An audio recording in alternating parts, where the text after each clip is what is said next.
কিন্তু আপনাকে হঠাৎ করে চেঞ্জ করে দেওয়া হলো কেন স্যার? কিন্তু আমাকে ইউনূস সাহেবকে ধরে অনেক কিছু বুঝালেন, বললেন যে না এই সময় কে ধরলেন আপনাকে এটা?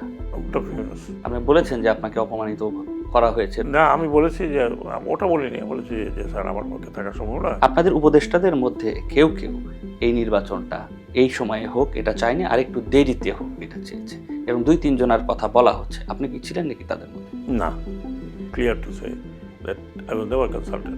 ক্ষমতা ছাড়লেন 17 তারিখ, শপথ যেদিন হলো 16 তারিখে আপনারা একটা গেজেট প্রকাশ করবেন। এবং থ্রেট করলো ইনভেস্টমেন্ট আসবে না।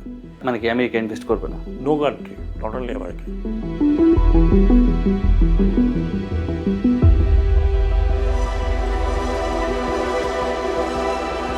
দর্শক, আপনাদের স্বাগত জানাচ্ছি চ্যানেল ওয়ানের বিশেষ আয়োজন মুখোমুখিতে। আমি নয়নাদিত্য আপনাদের সাথে আছি, আর আমাদের আজকের মুখোমুখিতে উপস্থিত হয়েছেন সাবেক নির্বাচন কমিশনার, নিরাপত্তা বিশ্লেষক এবং অন্তর্বর্তীকালীন সরকারের উপদেষ্টা ডক্টর এম সাখাওয়াত স্যার। আমরা তার সাথে আজকে কথা বলবো। স্যার, স্বাগত আজকে চ্যানেল ওয়ানের এই আয়োজনে। কেমন আছেন আপনি? অনেক অনেক ধন্যবাদ, এবং চ্যানেল ওয়ান আবার অনেক বছর পরে আসছে শুনে খুশি হলাম। স্বাগতম, এবং চ্যানেল ওয়ানকে শুভেচ্ছা রইল আমার। সম্প্রতি আপনি আপনার দায়িত্ব শেষ করলেন। পুরো সময়টা জুড়ে আপনারা বিভিন্ন ধরনের চাপের মধ্যে ছিলেন। শেষ মুহূর্তে দায়িত্ব ছাড়ার পরে এখন আপনার কি মনে হচ্ছে, যদি একটু পেছনের দিকে তাকান? তো আমি অন্তর্বর্তীকালীন সরকারের মধ্যে অন্তর্ভুক্ত হলাম। প্রথমে আমি স্বরাষ্ট্র মন্ত্রণালয়ে গিয়েছিলাম। স্বরাষ্ট্র মন্ত্রণালয়ে আমার সবচেয়ে বড় সাফল্য ছিল উইদিন নো টাইম পুলিশকে একটু রিঅর্গানাইজ করে তাদেরকে আবার মাঠে নিয়ে আসা। কারণ পুলিশ ওই সময় যে অবস্থা ছিল, মাঠে আনার মতো কেউ ছিল না। ভবিষ্যৎ হোক নিরাপদ, বিনিয়োগ হোক বিশ্বস্ত, আর আমার পছন্দ সল্ট বে। ওয়েলকাম টু সল্ট বে। তারা কারোর কথা শুনছিল না, এবং তাদের কিছু দাবি দেওয়া ছিল। সেই দাবি দেওয়া আলোচনা করার জন্য তারা আমার সাথে বসতে রাজি হলো। আলোচনা করলাম, আলোচনা করার পরে বললাম দাবি দেওয়া একে একে দেখব, কিন্তু এই মুহূর্তে দেশে যদি পুলিশ না থাকে, কিছু থানা লুট হয়ে গেছে, অনেকগুলো থানা আগুন লাগানো হয়েছে। সেই পরিস্থিতি ল অ্যান্ড অর্ডার, মানুষের জীবনযাত্রা, জীবনমান খুবই খারাপ অবস্থায়। তাদেরকে বেরোতে বলতো, তারা প্রথমে উইলিং ছিল না, পরে অনেক কথাবার্তা বলে আমার অ্যাসুরেন্সে পুলিশ বেরোলো।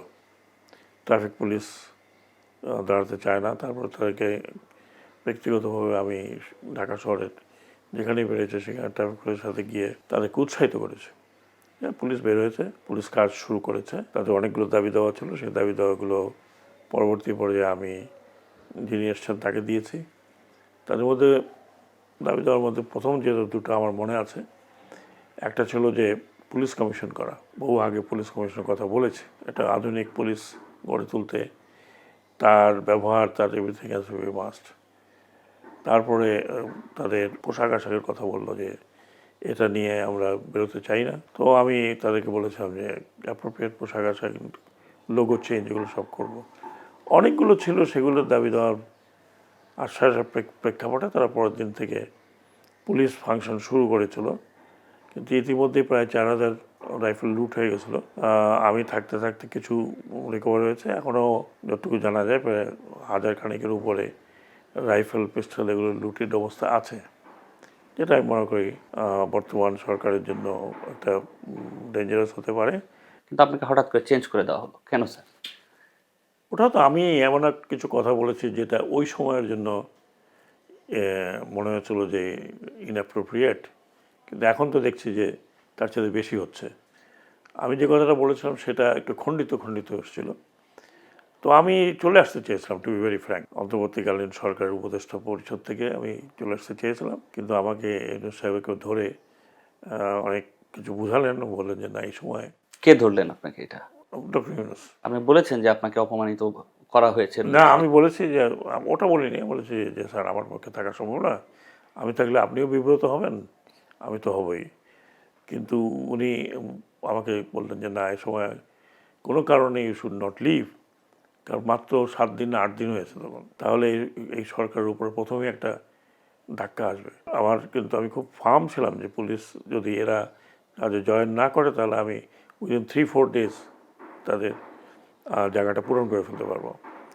বাট তারা আসছে এবং সেজন্য আমি তাদেরকে ধন্যবাদ জানাই। আমি যে কদিন ছিলাম পুলিশ অত্যন্ত কোঅপারেট করেছে। তারপরে আমি প্রায় চলেই আসছিলাম, তারপর উনি আমাকে বলেন যে না, এই মুহূর্তেই ইউ শুড লিভ। তারপরে আমি থেকে গেলাম। ওই সময় যে প্রসঙ্গটা নিয়ে আপনি বারবার বলছিলেন যে 7.62 বুলেট, ওইটার সমাধান কি হয়েছে এখন? ওটা সমাধান হয়নি। আমি বলতে চাই, আমি কথাটা যেটা বলেছি সেটা এখনও যদি আপনি পুরোটা দেখেন তাহলে আপনি দেখবেন। আমি গিয়েছিলাম আনসারের, হ্যাঁ, ওদের দেখতে, ওদের মধ্যে গুলি টুলি মারছে অনেকে, হ্যাঁ, আনসারকে গুলি মেরেছে। তারপরে আমি যে কতগুলো ভিডিও দেখলাম, লুঙ্গি পরা, গেঞ্জি পরা, হেলমেট লাগানো, হাতে পুলিশের রাইফেল, দ্যাট ইজ পুলিশের কাছে 7.62 চাইনিজ রাইফেল টাইপ 39, তার মানে বুলেটটা হচ্ছে 39। এটা খুব একটা মারণাত্মক অস্ত্র, যেটা সাধারণত সমরাস্ত্র হিসেবে ব্যবহার হয়। এটাকে আমরা বলি প্রহিবিটেড বোর। পুলিশকে এই রাইফেলগুলো দেওয়া হয়েছে, কবে দেওয়া হয়েছে আমি ঠিক জানি না। আমার ইচ্ছা ছিল এটাতে ইনকোয়ারি করতে, যে এই রাইফেল তো পুলিশের পাওয়ার কথা নয়। এই রাইফেলগুলো পুলিশকে দেওয়া হলো কখন, কি কারণে, কেন করতে পারছিলেন? না, আমি তো ছিলামই না, তো ইনকোয়ারি করবো করতে গিয়ে। আমার তো ইয়ে ছিল, ওই প্রসঙ্গে আমি বলেছিলাম যে এই রাইফেলগুলো বা এই অ্যামুনিশন, এই রাইফেল পুলিশের হাত থেকে সিভিলিয়ানদের কাছে কীভাবে গিয়েছে। How this 7.62 Chinese rifle use by civil ক্লথে, এর পিছনের ব্যাকগ্রাউন্ডটা কেউ আমাকে জিজ্ঞেস করেনি। আমার কাছে এমনও ছবি আছে যে সন্দেহজনক, যেটা কারা, এদের চেহারা, এদের মানে গঠন আমাদের মতো না। মনে হচ্ছিল যে, আমি তো বহিরাগত শব্দটা ব্যবহার করেছি। স্নাইপার, আমাদের দেশে স্নাইপার আছে, পুলিশেরও আছে, সেনাবাহিনীতে সবই আছে, কিন্তু এত অহরহ এইরকম ট্রেন স্নাইপার কয়েকজনকে তো আমরা দেখলাম হেলিকপ্টারে উঠানো হয়েছিল, তাদের চেহারা গঠন তো আমাদের মতো না। তার মানে কি বলছেন যে এটা বাইরে থেকে আসছে, দেশের বাইরে কেউ? তদন্ত না করতে বলা যাবে না, আমি তো তদন্ত করতে চেয়েছিলাম এগুলো। আপনি একজন সাবেক নির্বাচন কমিশন, কেমন হয়েছে নির্বাচনটা? নির্বাচন ভালো হয়েছে, আমি বলবো। আপনাদের আশা যতটুকু ছিল পূরণ করে হয়েছে? নির্বাচন ভালো হয়েছে একেবারে। শোনেন, পৃথিবীতে কেউ যদি বলে যে 100% খাঁটি নির্বাচন হয়, কোনো দেশে হয় না। ওই সব জায়গায়, আমেরিকাতে বলেন, এখানে বলেন, ইউরোপেও কিছু না কিছু সমস্যা হয়। আর আমাদের মতো দেশে, যেখানে ধরেন এই গত 3টি নির্বাচন মানুষ ভোটই দিতে পারেনি, ভোট দেওয়ারও প্রয়োজন পড়েনি, একটা তো অর্ধেকের বেশি, আরেকটা রাতে হয়ে গেছে, আরেকটা আমরা এই সমস্ত ভোট দিতে পারিনি। সেক্ষেত্রে আমি বলবো যে এটা খুবই ভালো একটা ইলেকশন হয়েছে। ছোটোখাটো যা আমরা এখন শুনছি বা দেখছি কিছু কিছু ইউটিউবে, এগুলো একটা বড় নির্বাচনে হতেই পারে, কিন্তু যদি ওই নির্বাচনে যে আশাতীত রেজাল্ট না হয়ে উল্টা হয়, তখন মানুষ বুঝতে পারে যে হয়তো এখানে কোনো সমস্যা হয়েছে। কিন্তু আমি যেটা দেখেছি, আমি তো আশাতীত রেজাল্টে দেখেছি, এটাই হওয়ার কথা ছিল, তো কম বেশি একটু বেশি হয়েছে। আমি যদি বলি জামাত ইসলামী 77টা সিট পেয়েছে, এটা তো একটা বিশাল ব্যাপার এই বাংলাদেশে। আমি যতদিন দেখেছি জামাত ইসলামীর উত্থান পতন। ভবিষ্যৎ হোক নিরাপদ, বিনিয়োগ হোক বিশ্বস্ত, আর আমার পছন্দ সল্ট বে। Welcome to Salt Bay. শুরু থেকেই ডক্টর মোহাম্মদ ইউনূস বলেছিলেন যে নির্দিষ্ট সময়ের মধ্যে নির্বাচন হবে। নির্দিষ্ট সময় কতটুকু নির্দিষ্ট, এটা উনি বলেননি, সেনাপ্রধান বলেছিলেন 18 মাস। আমরা দেখলাম 18 মাসের মধ্যে নির্বাচন। কিন্তু একটি পক্ষ বারবারই বলার চেষ্টা করেছে, আপনাদের উপদেষ্টাদের মধ্যে কেউ কেউ এই নির্বাচনটা এই সময়ে হোক এটা চায়নি, আর একটু দেরিতে হোক এটা চেয়েছে, এবং 2-3 জনের কথা বলা হচ্ছে। আপনি কি ছিলেন নাকি তাদের মধ্যে? না, আনফর্চুনেটলি আমি, যারা ছিলেন তারা মোটামুটি ক্লোজ ছিলেন, তারা নিজেরা।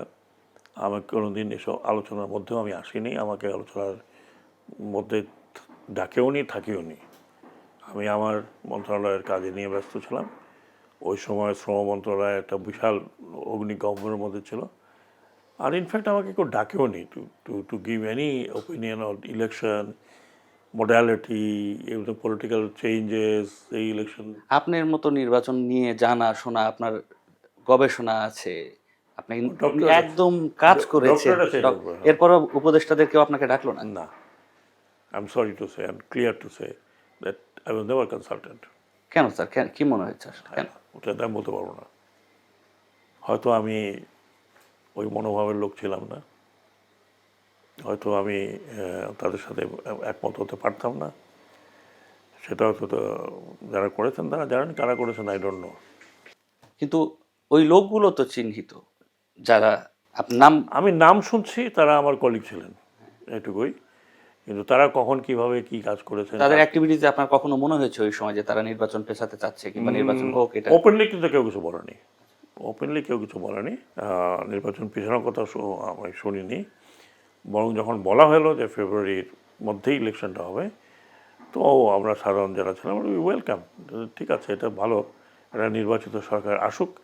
কারণ আমরা যতটুকু করতে পেরেছি, কিন্তু আমাদের পক্ষে ওই অবস্থাতে আপনি মনে রাখতে হবে যে একটা আমরা ভেতরে আছি বলে বুঝতে পারছি না, এটা একটা বিশাল আপহেবল হয়ে গেছে এবং এটা লিডারলেস একটা, ওটাকে আমরা অভ্যুত্থান বলি, এটাকে আমরা যাই নাম দিই না কেন, রিভলিউশন বলি, এবং চারিদিক থেকে কিন্তু বিভিন্ন এলিমেন্ট কাজ করছিল। কেউ বললো সংবিধান ছড়িয়ে ফেলে দাও, কেউ বললো ওইটা করো, কেউ বললো এটা করো, এবং পাবলিকও বাইরের কথা শুনে একটু উত্তেজিত হচ্ছিল। কাজে সেইখানে আমি যেটা প্রথমত যে আমি প্রথম কৃতিত্ব দেবো অন্তর্বর্তীকালীন সরকারকে, এইরকম একটা ভোলাটাইল জায়গা থেকে মোটামুটি একটা লেভেলের উপর নিয়ে এসছে। আমার চোখে খুব বড় ধরনের কোনো গাফলতি হয়েছে এরকম চোখে পড়েনি। কিছু কিছু জায়গায় আমি দ্বিমত অনেক করেছি কিছু কিছু জিনিসের মধ্যে, কিন্তু আমি ওখানে তো 27 জন আমরা যারা দ্বিমত করেছি, ওটা ছোটোখাটো অন্যান্য জিনিস, ছুটি বাদ দেওয়া ইত্যাদি করা। কিন্তু আনফর্চুনেটলি এই ধরনের বড় সিদ্ধান্ত যেগুলো, সেগুলো ক্যাবিনেটেও আলোচনা হতো না, এগুলো মোটামুটি ক্যাবিনেটের বাইরেই আলোচনা হতো। এটা আপনারা শুনেছেন, আমার একজন অত্যন্ত ক্লোজ ফ্রেন্ড অ্যান্ড উপদেষ্টা বলেছেন যে সব সরকারি একটা কিচেন ক্যাবিনেট থাকে। উনি নিজে বলেছেন, আমি জানি না কিচেন ক্যাবিনেটে কারা কারা ছিলেন, তবে আমি খুব দ্ব্যর্থহীন ভাষায় যে আই হ্যাভ নো, আমাকে কোনো কনসাল্টও করেনি। এমনকি সংস্কার কমিশনগুলোর সাথে আমি আলোচনা করছিলাম যে ভাই দরকার হলে আমাকে ডেকো। আমি এই কমিশনের সিদ্ধান্তগুলো অনেক পরে দেখেছি, কমেন্টের জন্য যখন আসলো। হাজার হাজার লাখ লাখ ছেলে মেয়ে সামনে নেমে আসলো, অভ্যুত্থান করলো, তাদের আকাঙ্ক্ষা ছিল দুর্নীতিমুক্ত একটি বাংলাদেশ করার, গণতন্ত্র প্রতিষ্ঠা, মত প্রকাশের স্বাধীনতা। সেই জায়গার মতো একটি আকাঙ্ক্ষা থেকে আপনারা দায়িত্বপ্রাপ্ত হলেন, কিন্তু এরকম কাজ হচ্ছে, তাদের নাম কি প্রকাশ করা আসলে সময় কখন আসবে স্যার? আসলে আমি বলতে পারবো না, এটা আমার পক্ষে বলা সম্ভব না। কারণ অলরেডি লোকজন কথা বলছে। এই কিছুদিন আগে বোধহয় রাষ্ট্রপতি একটা ইন্টারভিউ দিয়েছেন, সেখানে উনি কিছু বলেছেন, নাম বলেছেন, কি বলেছেন, উজ্জ্বল রেখেছেন বা সামথিং। বিভিন্ন চুক্তি হয়েছে যেগুলো প্রকাশিত করা যাবে না, কেন স্যার এটা প্রকাশিত করে? চুক্তি বলতে তো অপ্রকাশিত চুক্তি তো কোনোটাই না। যখন চুক্তি হয়, চুক্তিগুলো করে কিন্তু বিডা এবং PPPA, ট্রিপল পি অথরিটি, এবং সংস্থার সাথে, যে সংস্থা পোর্টের সাথে একটা চুক্তি হবে। এটা কিন্তু পোর্ট যদিও মন্ত্রণালয়ের নিচে, কিন্তু পোর্ট সরাসরি এবং ইনভেস্টমেন্ট ডিপার্টমেন্ট অফ বাংলাদেশ এবং ট্রিপল পি অথরিটি, যেহেতু ট্রিপল পিতে অনেকগুলো বেশিরভাগই চুক্তি হয়ে থাকে, তাদের টেকনিক্যাল কমিটি কাজটা করে। এবং সেখানে চুক্তির একটা জায়গা আছে, যে নন ডিসক্লোজার একটা ক্লজ থাকে, একটা নন ডিসক্লোজার ক্লজ, ওইটা ডিসক্লোজ করা হয় না। ওর মধ্যে আসলে কি থাকে স্যার? দেশ বিরোধী? না, দেশ বিরোধী কোনো কিছু থাকার কথা না।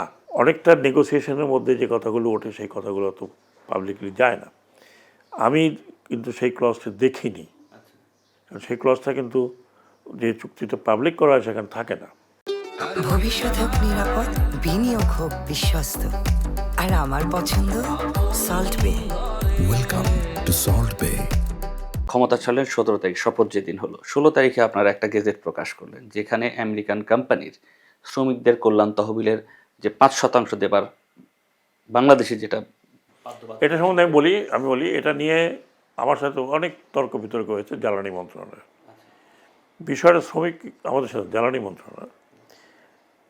আপনারা জানেন শেভরন এবং তাল্লোর নিয়ে অনেক ঘটনা ঘটেছে। শেভরনের একটা কেস এখনও চলছে। এখন ওখান থেকে প্রেশার আসলো যে আমরা কোনো ইনভেস্টমেন্ট পাবো না যদি, কারণ শেভরন বা এই কোম্পানির বেতন ভাতা অনেক হাই, এই নর্মাল শ্রমিকের চেয়ে অনেক অকল্পনীয় হাই, যেটা আমি পেলাম।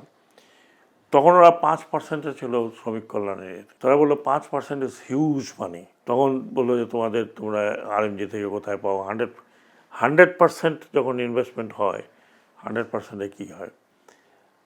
আমি বললাম যে না, আমি এটা চেঞ্জ করতে পারবো না, এটা পরবর্তী গভর্নমেন্ট আসুক, চেঞ্জ করুক। বাট জ্বালানি মন্ত্রণালয় থেকে এবং ক্যাবিনেট থেকে যখন বলা হলো যে না, এটা চেঞ্জ না করলে ফিউচারে কোনো ইনভেস্টমেন্ট হবে না, অলরেডি দেরি হয়ে গেছে, আমরা আমাদের গ্যাস উত্তোলন করতে পারছি না। মানে কি আমেরিকা ইনভেস্ট করবে না? No country, not only America, মানে টেকনোলজি তো ওদের কাছেই আছে। আপনি শেভরন বলেন, তালো বলেন, টেলকো বলেন, যাই আছে সবই তো ওদের কাছে টেকনোলজি। এই টেকনোলজি কিন্তু এমনকি চায়নার কাছেও নেই, অফশোর ড্রিলিংয়ে। অত যদি গভীরে যেতে হয় অত গভীরে নেই, এটা ওপেন ইনফরমেশন। তো আমাকে ফজল কবির সাহেব ছিলেন এবং পুরো একদম মানে আমাকে টিসিসি করতেই হলো। এবং টিসিসিতে আমি ওপেন বললাম, টিসিসি বরং বসেছিল, ওরা বলছিল স্যার আমরা কিন্তু আসছিলাম ওয়ার্কআউট করতে, আমরা জানি কী হবে, তারপরেও ওয়ার্কআউট করো না বিকজ ইউ আর দেয়ার। তো আমি সেখান থেকে ওদের সাথে আলোচনা করলাম, টিসিসি রাজি হলো না। আপনাদের রাজি না হওয়া ইজ এ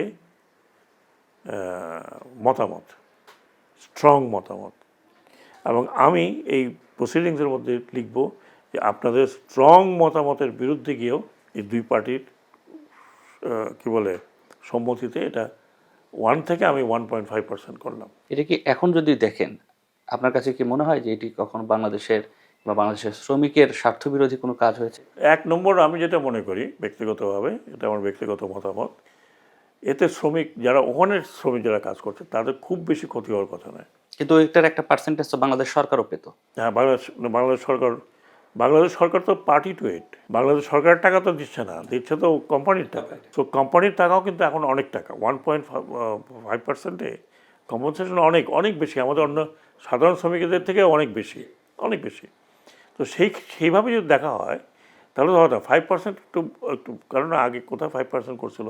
এখন শ্রম মন্ত্রণালয়ের আর কোনো উপায় নেই যে এটা আমরা যদি এখানে বলবো যে করবো না, ওখানে বলে ইনভেস্টমেন্ট আসবে না, এবং থ্রেট করলো যে ইনভেস্টমেন্ট আসবে না, ট্যারিফ আরও নামানোর কথা নামবে না, হ্যাঁ বিএলএ চেঞ্জ করলাম, ট্যারিফ নাম্বারের কথা নামবে না। এটা আমার জন্য এক ধরনের বলবো যে খুবই বিড়ম্বনার জায়গা ছিল। কিন্তু যেহেতু জ্বালানি মন্ত্রণালয়ের ইনভেস্টমেন্ট, তারা ইন্টারন্যাশনাল টেন্ডার খুলবে, খোলার পথে আছে, তো আবার ওইটাও একটা চিন্তা ভাবনা ছিল যে am I going to be the scapegoat, ওনার কারণে আমরা ইনভেস্টমেন্ট বাংলাদেশে আসেনি, এটাও তো একটা ব্যাপার। কিন্তু এখন তো আবার আপনার উপর দায়ও দিতে পারে যে আপনার কারণেই এটা হয়েছে। দিতে পারে, আমি তো সেই রিস্ক নিয়ে আমি বসে আছি। আর এটা তো অর্ডিন্যান্স, সরকার যদি চায় তাহলে পরিবর্তন করতে পারবে, তো আইন হয়নি। মানে আপনি ওই সরকার 1-2 দিনের জন্য অপেক্ষার আর সুযোগ রাখতে চায়নি? না না, এখন হলো যে এই সরকার যদি চায় তাহলে এটা তো যে কোনো সময় বাতিল করতে পারে। ভবিষ্যৎ হোক নিরাপদ, বিনিয়োগ হোক বিশ্বস্ত, আর আমার পছন্দ সল্ট বে। Welcome to Salt Bay.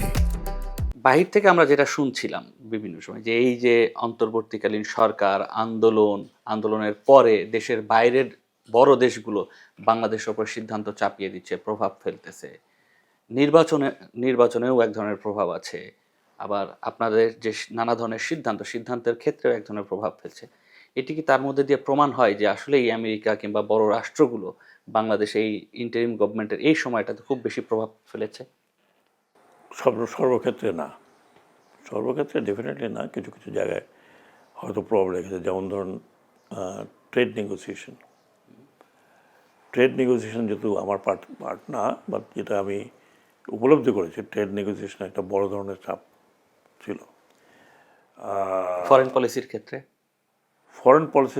ওই ধরনের চাপ ছিল না।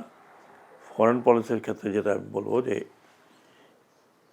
যেই ওরিয়েন্টেশন আমাদের ছিল, ওই orientation was not acceptable to the general public. সেটা কীরকম ছিল স্যার? সব কিছু দিল্লি কেন্দ্রিক, সব কিছু দিল্লি কেন্দ্রিক। এটা কি অন্তর্বর্তীকালীন সরকার সময়ের বলছেন না তার আগের কথা? তার আগের কথা বলছি। ওকে। সো দিল্লি কেন্দ্রিক, এবং যেভাবে এই রক্তক্ষয়ী প্রোগ্রামটা হয়েছে, যেটা হয়েছে, তারপরে তো দিল্লি কেন্দ্রিক কিনা এটা তো ক্লিয়ার। আর কোনো দেশে নাই, সবাই গিয়ে ওখানে উঠছে, ওখান থেকেই তারা সমস্ত কিছু চালনা পরিচালনা করছে, টাকা পয়সা ওখানেও নিয়ে গেছে, বাইরেও নিয়ে গেছে। তো এটা দিল্লি কেন্দ্রিক, এতে কোনো সন্দেহ আছে? এখন কি মানুষ বলবে এটা আমেরিকা কেন্দ্রিক? বলতে পারে, কেউ তো মানা করেনি এটাকে, কেউ তো মানা করেনি। আমেরিকা কেন্দ্রিক তো আগেও শুনতাম। আপনি তো হট সিটে ছিলেন, আপনার কাছে কি মনে হয়? আমি আমেরিকা কেন্দ্রিক মনে করি না। আমি আমেরিকা কেন্দ্রিক এই জন্য মনে করি না যে আমেরিকার সাথে কী চুক্তি হয়েছে আমাদের? একটা চুক্তি হয়েছে, বাণিজ্য চুক্তি। আর কি হয়েছে? আর তো কোনো চুক্তি হয়নি। এখন যদি আপনি বলতে পারেন অমুকে আমেরিকা পন্থী, সে তাকে অমুক জায়গায় বসানো আছে, দ্যাটস এ ডিফারেন্ট পারসেপশন। ওটা আপনার পারসেপশন, আমার পারসেপশন। হ্যাঁ, যদি এখন ওই চুক্তির মধ্যে থেকে আমেরিকা কোনো কিছু চাপিয়ে দিতে চায়, আমেরিকা চাপিয়ে দেবে কি? আমেরিকার পলিসি ইজ ভেরি ক্লিয়ার। তার পলিসি হচ্ছে তুমি অ্যান্টি চায়না হয়ে যাও,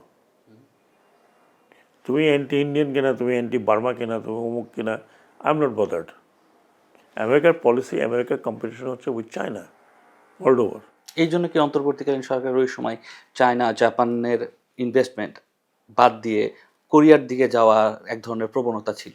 কোরিয়ার দিকে তো আগেই গিয়েছে, সেটা কি আরো কোরিয়ার দিকে তো আগেই গিয়েছে। আপনারা অন্তর্বর্তীকালীন সরকারের উপদেষ্টা দায়িত্ব পালন করেছেন, কেন আপনারা একদিনের সবাই একটা বিদায় হলো না কিংবা বিদায় নিলেন না? এটা তো একটা প্রক্রিয়ার মধ্যে ছিল, যেদিন নির্বাচিত সরকার শপথ নেবে ওই দিন আপনারা ডিজলভ হয়ে যাবেন, এটা তো প্রক্রিয়া।